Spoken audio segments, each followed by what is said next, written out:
And I certainly want to thank the county and for what the direction that they are taking. Who we select, who we put on the bench matters, okay?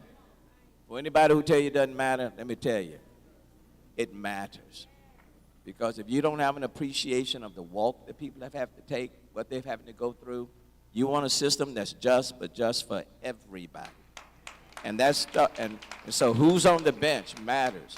And so I certainly want to acknowledge those 19 African-American women who stepped up and now on the bench. We lost, one died, but I want to acknowledge that. And so that's why Carla Braley is here. She's the vice chair of the state Democratic Party. Carla, raise your hand up again. Carla Braley. I wanted to acknowledge you before you left because people that are in key positions all the way down from the national, state, local level, they matter. And elections matter. So you can't really talk about the judicial system or the political system or what's happening at the county, what's happening at the city, on the national level without participating in the process. And so Carla Braley, thank you so very much for being a champion for all of us within the Democratic Party. One of the issues that we're having to deal with right now is the juvenile curfew. That's what it has been in place since 1995.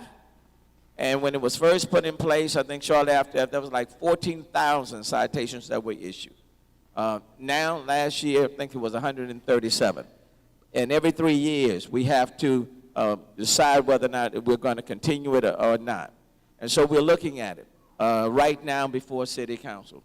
If a kid is out there, I think I want to say between midnight and 6, then they can be stopped. They can also receive a fine of like $500 to them for their parent, what have you.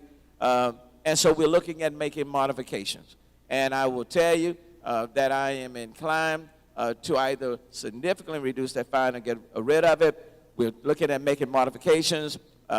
And if somebody, a kid, let's say if you're 12, 13, 15 years old is out there, instead of giving you that, making it a criminal sort of deal, referring to what we call teen court, where you go to teen court and the prosecutors are teens themselves, okay?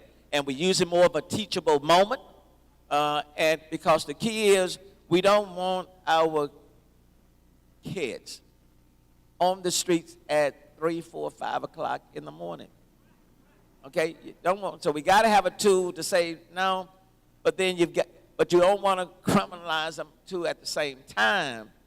So we're trying to work through that, and certainly your input and on that will be very, very important. It's been in place since 1995. It's up for renewal right now, and we're trying to work through that. But the criminal justice system has been a pipeline.